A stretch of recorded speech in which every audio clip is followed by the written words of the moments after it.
Hey guys, Steve Palise here. I'm sure as a soon-to-be property buyer, you would have heard at some point that you need to undertake due diligence before you make a property purchase. But what does this term actually mean? And how should it fit into the buying process? Well, in a nutshell, due diligence is a deep dive into every aspect of the property that could affect its value and suitability as a home or investment. Unfortunately, a lot of buyers remain uneducated on the importance of due diligence, and for many, it involves a little more than a building and pest inspection and contract review. Don't get me wrong, these steps are essential, but they form only part of the process. So, I'm going to take you through 9 of the most important steps that should form part of your property due diligence process. Let's jump straight into the first step. Due diligence should start before identifying an individual property to buy, and the key is to understand the objective of the purchase. For example, if you're looking at things from an investment perspective, your approach is going to be very different from an owner-occupier.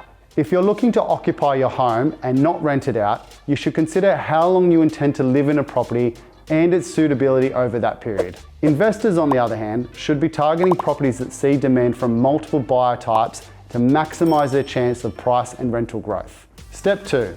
Shop the marketplace. Many first-time buyers look at just a few properties before putting in an offer and purchasing real estate.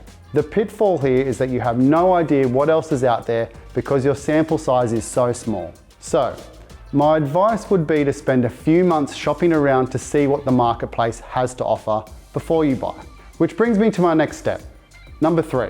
One key part of the process is researching the area and neighborhood where the house is located. What is the affordability like? Is it a tightly held rental market? Are the schools in the area nice? What are the days on market for similar properties? What is the crime rate like?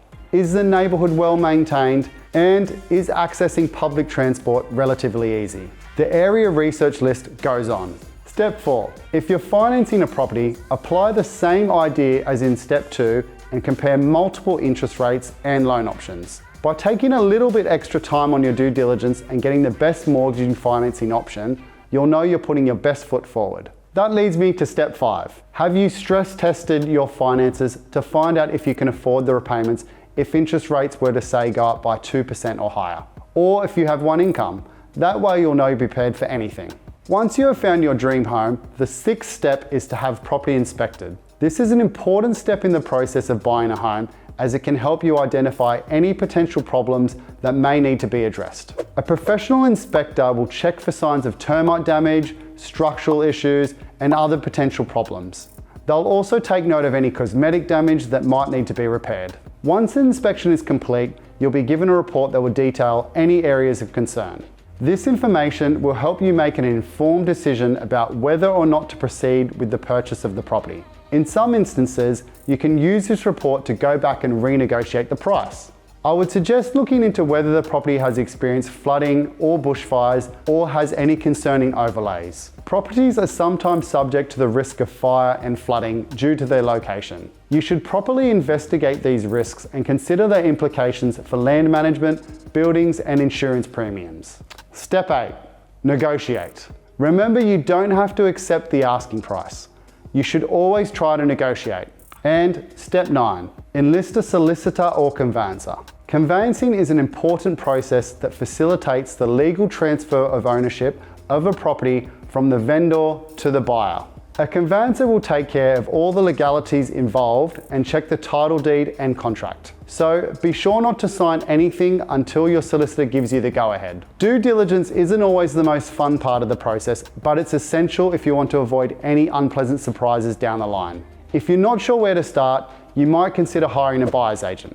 They can help you with everything from sourcing properties, arranging inspections, and negotiating with the sellers. Other than that, I hope you have found some helpful tips and tricks in this video. If you did, make sure to like and subscribe for more property purchasing content. You can also download a free copy of my due diligence checklist from my website, www.paliseproperty.com. I'm Steve Palise, author of Commercial and Residential Property Investing Explained Simply. Cheers.